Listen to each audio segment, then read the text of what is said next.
표지만 보시면 예전에 신이 말하는 대로였나요? 그 작품의 한 장면이 떠오르기도 한데, 이 소설은 마야 유타카 작가님이 2006년에 발표한 작품이 되고요. 이후 안녕 신과도 이어지게 되는데, 혹시나 오해를 하실 분이 계시지 않을까도 싶어 미리 언급을 드린 후 작품 내용으로 넘어가 보도록 하겠습니다.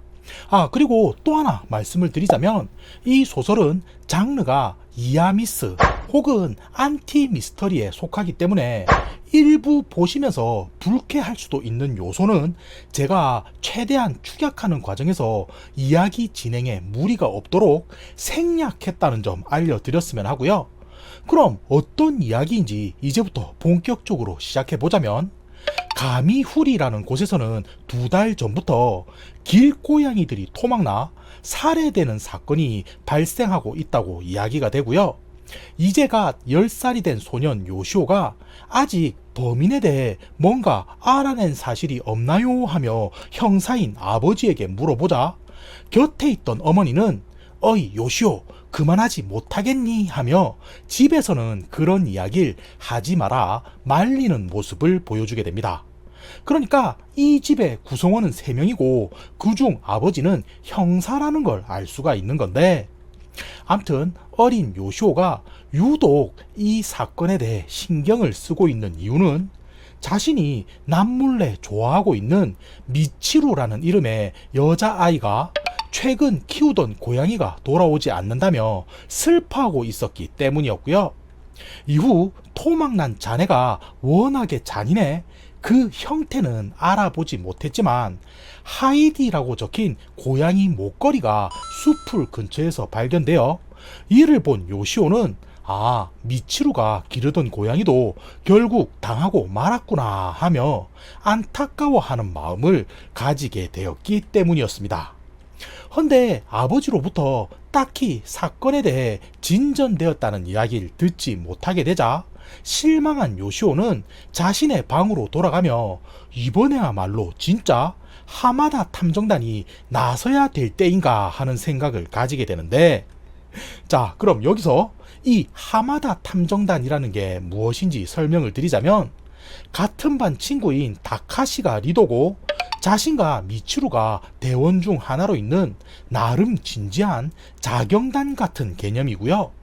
산속에는 남몰래 숨겨놓은 비밀 아지트도 존재를 하는데, 절대적인 규칙이 비밀 엄수였기 때문에 요시오는 자신의 가장 친한 친구인 히데키가 위치가 어디냐며 제발 알려달라 몇 번이고 물어봐도 절대로 가르쳐 주지 않고 버티는 모습을 보여주기도 합니다. 헌데 그 정도로 보안 유지에 신경을 쓴다고 해서 딱히 그들이 무언가를 하고 있는 건 아니다 보니 이번에는 뭔가 보여줘야 하는 거 아닌가 하는 그런 느낌 정도로 볼 수가 있는 건데, 암튼 그런 생각을 가지고 다음날 학교에 가게 된 요시오는 자신이 스즈키라는 전학생과 총소 당번이 되었다는 걸 알게 되어 너 전학 온 지 보름이나 지났는데 어디서 왔다고 했었지? 라며 말을 건네는 모습을 보여주게 되고요. 이때 그는 무표정한 얼굴로 나는 천상에서 왔어 라며 예상하지 못했던 대답을 아무렇지 않게 바닥을 밀대질하며 들려주는 상황을 맞이하게 됩니다. 헌데 이 말을 들은 요시오는 당연히 스즈키가 지금 농담을 하는구나 싶어 뭐 천상? 그럼 우주에서 왔다는 거야? 그럼 외계인이네? 하고 대묻자 그는 다시금 무표정한 얼굴로 아니 나는 신인데 모든 걸 알고 있는 게 너무 지루해서 그냥 인간계에 놀러 온 거야 라며 또 한 번 농담 같은 이야기를 들려주게 되는데, 이 말을 들은 요시오는 딱히 스즈키가 장난을 치거나 자랑을 하는 듯 보이지가 않아 그럼 넌 모든 걸 알고 있다 했으니 담임인 사와다 선생님에게 남자친구가 있는지 하는 것도 당연히 알겠네 하며 농담 반 진담 반으로 질문을 던지게 되고요. 그 말에 스즈키는 그게 무엇이 대수겠냐는 듯 피식하고 웃더니 응, 당연히 알지. 그 상대는 3반의 하타케야마 선생님이고 그는 유부남이니 지금 두 사람은 불륜 중이야 라고 하는 말을 아무렇지 않게 멀뚱히 서서 들려주는 모습을 스즈키는 보여주게 됩니다. 그러자 이 말에 요시오는 당연히 에이 설마 하며 말도 안 된다는 반응을 보이게 되고, 이를 본 스즈키는 별다른 대응 없이 네가 내 말을 믿든 말든 그건 자신에게 전혀 중요하지 않다는 말을 건네게 되는데, 이에 요시오는 잠시 고민을 하는 듯 싶더니 그럼 나는 언제 죽고 어떻게 죽지 하며 물어보는 모습을 보이게 되고요. 그 말에 스즈키는 응, 미래가 궁금하구나 라고 말을 하더니 잠시 눈꺼풀을 몇 번 깜빡이곤 26년 뒤 비행기를 타고 가다 사고가 발생해 너는 바다에 떨어져 사망하게 될 거야 라고 하는 말을 또 한 번 아무렇지 않게 건네주는 모습을 보여주게 됩니다. 자, 그리고 여기서 장면은 이때 대화가 한번 시작된 이후 요시오가 계속 스즈키 옆에 붙어 이건 뭐고 저건 뭐냐며 평소 궁금했던 것들에 대해 질문을 던지는 모습을 보여주게 되는데, 이때 그는 자신의 진짜 생일이 7월 11일이 아닌 7월 25일이었다는 것과 실제론 함께 사는 부모가 친부모가 아니라는 말도 스즈키에게서 전해 듣게 되고요. 당연히 이를 들은 요시오는 이 녀석이 언제까지 이런 악질적인 농담을 계속해서 이어가려 하는 걸까 하는 마음을 가지면서도 이건 단순한 게임 같은 것일 뿐이니 자신이 계속해서 곤란한 질문을 던지게 되면 언젠가는 스즈키도 스스로 말문이 막혀 자신이 한 말들이 농담이라 인정하게 될 거라고 여기게 됩니다. 헌데 이후 요시오가 어떤 질문을 던지게 되더라도 그는 순간적으로 생각한 게 아닌 마치 전부터 모든 걸 알고 있었다는 듯 막힘없이 물어오는 질문에 대답을 하는 모습을 보여주게 되는데, 점점 그런 대화가 오랫동안 이어지게 되자 요시오는 누가 보더라도 쉽게 답하지 못할 질문을 스즈키에게 던져야겠구나 하는 생각을 가지게 되고요. 갑자기 최근 발생한 고양이 살해 사건이 떠올라 그럼 너는 그 범인이 누군지 아니? 하고 물으니 이번에도 그는 응, 아키아가이라고 이웃 마을에 사는 대학생이야 라는 말을 무덤덤한 표정으로 아무렇지 않게 한치의 망설임 없이 들려주는 모습을 보여주게 됩니다. 그리고 여기서 장면은 가미후리산 중턱에 위치한 어느 버려진 목조 건물로 넘어가게 되는데, 여기가 어디냐면 일전에 잠시 언급한 하마다 탐정단에 숨겨진 아지트가 되는 거고요. 이날은 정기 모임이 있는 날이라 다카시를 주축으로 해서 회의를 벌이고 있는 모습을 보여주게 되는데, 이때 주제 역시도 한참이나 마을에선 고양이 학살 사건이 화제가 되는 상황이다 보니 서로 이런저런 이야기를 나누던 도중 멤버 중 하나가 집 근처에서 수상한 외모의 대학생을 우연치 않게도 목격했다는 말을 전해주게 됩니다. 헌데 이 말을 들은 요시오는 순간 스즈키가 했던 말이 갑자기 머릿속에 떠올라 어라? 그 대학생 아키아가이일지도 몰라 라고 하는 말을 자신도 모르게 입 밖으로 내뱉는 모습을 보이게 되는데, 이에 다른 대원들이 일제히 요시오를 바라보며 응? 그게 누구지? 혹시 네가 알고 있는 사람이니? 하며 바라보는 시선을 느끼게 되고요. 급 난감해진 요시오가 아차 이걸 어떻게 설명하지 하며 우물쭈물 거리는 순간 갑자기 대원 중 하나인 사토미가 나 그 사람 알아 라고 말을 하더니 자신의 친척이 이웃 마을에서 연립주택을 운영하고 있는데 입주민 중 하나가 계속해서 말썽을 부리며 주변에도 피해를 주고 있다는 말을 전해주게 되고요. 이름이 특이해 아직까지 그를 기억하고 있는데 그게 바로 방금 요시오가 말했던 아키아가이라는 이름의 대학생이라는 말을 사토미는 아이들에게 들려주는 모습을 보이게 됩니다.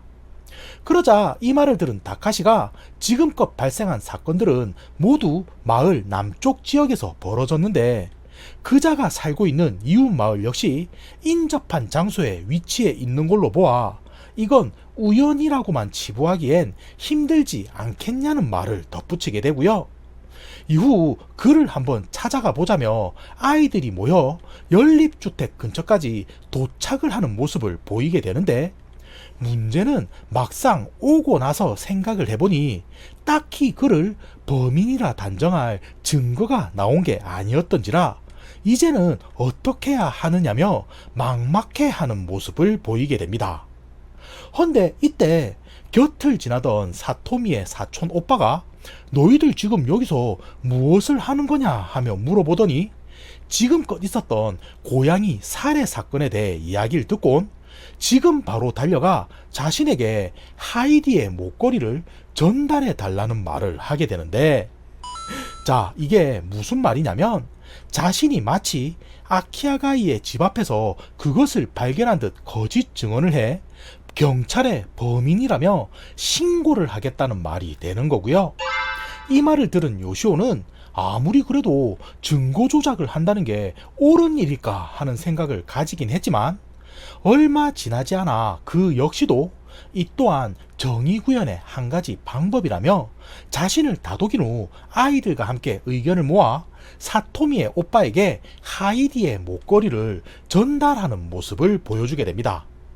헌데 이 일이 있고 며칠이 지났음에도 신문이나 뉴스에서는 고양이 살해범이 잡혔다는 소식이 전혀 나오지 않는 상황만이 이어지게 되는데 이렇게 되자 뭔가 불안한 마음이 생긴 요시오는 혹시나 하는 마음에 스즈키를 찾아가 일전에 네가 말한 아키아가이는 앞으로 어찌 되는 걸까 하며 넌지시 물어보는 모습을 보이게 되고요. 이에 그는 오히려 황당하다는 표정을 짓더니 아니 넌 겨우 고양이 몇 마리 죽인 걸로 그가 사형이라도 받을 줄 알았어 라고 말을 하며 자세한 상황에 대해 말하지 않았음에도 불구하고 자신의 생각을 어찌 알았는지 마치 모든 걸 뻔히 알고 있었다는 듯 꿰뚫어 보는 반응을 보여주게 됩니다.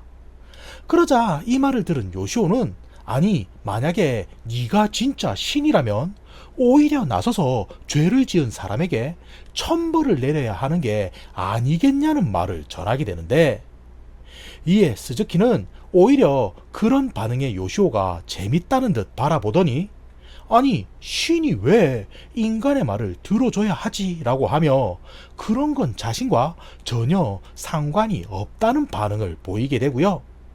그렇게 한동안 한자리에 멍하니 서 있다. 그래 알겠어. 다음 주까지 네가 미워하는 범인이 잡히지 않으면 내가 대신 천벌을 내려줄게. 이건 너니까 특별히 해주는 거야 라며 약속을 하는 모습을 보여주게 됩니다. 자, 뭔가 불길하죠? 그럼 이 이후엔 사건이 어떻게 진행되게 되냐면 계속해서 아키아가이가 체포되었다는 소식이 전해지지 않은 어느 날 갑자기 다카시가 대원들을 아지트로 소집하더니 같은 반 친구인 히데키의 가방이 이 안에 놓여져 있었다는 말을 전하게 되고요. 그 녀석은 예전부터 우리 탐정단에 들어오고 싶어 했었는데 아무래도 누군가를 몰래 미행해 아지트의 위치를 들키게 된 것 같다는 말을 전하게 됩니다. 헌데 이 말을 들은 사토미는 아니 그럼 본인은 어디 가고 여기에 가방만 있는 거지 라고 말을 하며 혹시 히데키가 이 주변에 숨어 있는 것이 아니겠냐는 말을 전하게 되는데 그렇게 해서 하마다 탐정단의 아이들은 혹시나 하는 마음을 가지고 건물 내부와 밖에 있는 마당을 샅샅이 뒤져보는 모습을 보이게 되고요. 얼마 후 우물 뚜껑이 비스듬히 열려 있는 것이 의아해 혹시 여기 숨은 건가 하며 안쪽을 내려다보니 놀랍게도 그 안에는 초점 없는 눈빛의 히데키가 반쯤 입을 벌린 채 싸늘한 주검의 모습으로 변해 주저앉아 쓰러져 있는 것을 발견하게 됩니다. 그래서 기겁을 하게 된 아이들은 경찰에 신고를 해야겠다며 전화기를 들었다 요시오의 아버지가 형사인 것을 알곤 우선 그에게 먼저 도움을 요청하자는 말을 꺼내게 되는데, 이후 충격적인 사실을 전해 듣게 된 요시오의 아버지는 지금 당장 달려갈 테니 기다리고 있으라는 말을 전하게 되고요. 그렇게 얼마쯤 지나지 않아 차를 몰고 다급히 나타난 그는 단박에 우물 안으로 들어가 시신부터 밖으로 끄집어내더니 곧장 히데키의 뒤통수에서 상처가 있는 것을 발견하곤 아무래도 이번 사건은 실수로 발을 헛디디며 발생하게 된 어찌 보면 안타까운 사고일 거라는 말을 전해주게 됩니다. 헌데 이 말을 들은 사토미는 잠시 눈치를 보는 듯 싶다. 저기 아저씨가 말하시는 대로 실수로 인해 아래로 떨어진 게 맞다면 다리 쪽이 아닌 머리가 바닥을 향해야 하는 게 아니겠냐는 말을 전하게 되는데, 이 말을 들은 요시오의 아버지는 별로 대수롭지 않다는 반응을 보이며 그건 히데키가 체구가 작으니 아래로 떨어지면서 한번 굴렀을 수도 있는 게 아니겠냐는 말을 하게 되고요. 혹시나 해서 하는 말인데 곧 있으면 죽은 히데키의 유족들도 올 테니 간식반이 와서 조사를 끝마칠 때까지는 이 사건이 사고인지 살인인지 일단 말을 조심하고 기다려보는 게 먼저이지 않겠냐는 말을 전하게 됩니다. 그리고 그 일이 있은 후 히데키의 장례가 모두 끝날 때까지도 별다른 증거가 추가적으로 발견되지 않아 결국 그때 일은 사고인 것으로 결론 지어지며 사건은 마무리되는 모습을 보이게 되는데, 이 소식을 접하게 된 요시오는 자신이 만약 히데키에게 아지트의 위치를 미리 알려주기라도 했다면 그가 혼자서 찾아오는 일은 발생하지 않았을까 하며 후회를 하는 모습을 보여주게 되고요.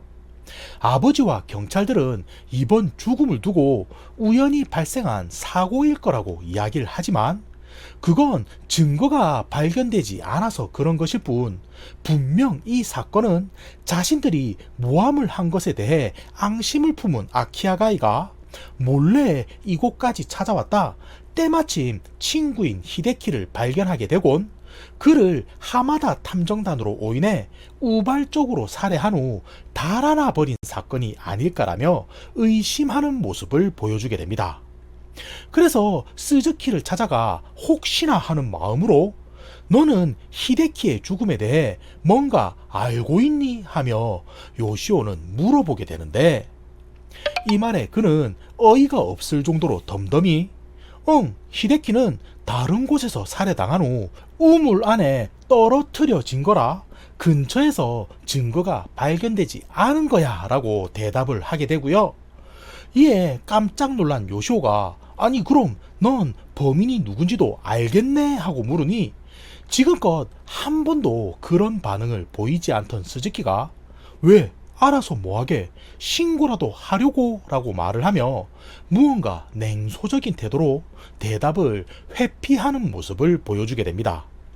그러자 이를 본 요시오는 그래 이건 신을 흉내내는 게임일 뿐인데 내가 너무 지나친 기대를 한 건가 하며 살짝 실망하는 모습을 보이게 되고요.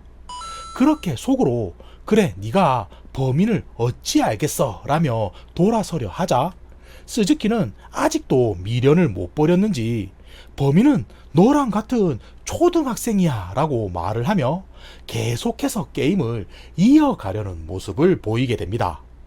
그래서 요시오는 그런 스즈키를 멀끄러미 바라보며 지금 이 녀석은 계속 놀고 싶다는 건가 하는 생각을 가지게 되고요.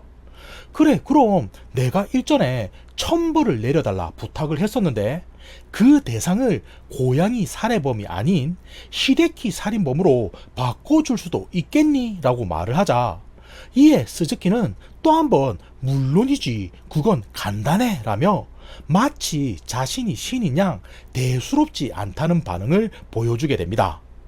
그리고 이를 지켜본 요시오는 속으로 깊은 한숨을 한번 내쉰 뒤 이제 다시는 이런 게임을 하지 말아야겠다라고 생각하며 힘없이 몸을 돌려 학교 밖으로 벗어나는 모습을 보이게 되는데, 헌데 그 순간 예상치 못했던 놀라운 일이 발생하게 되는 게, 학교 벽면에 붙어있던 커다란 시계바늘이 그대로 아래로 추락해 운동장을 지나던 미치루의 몸통을 관통하는 사고가 발생하게 되었던 거고요.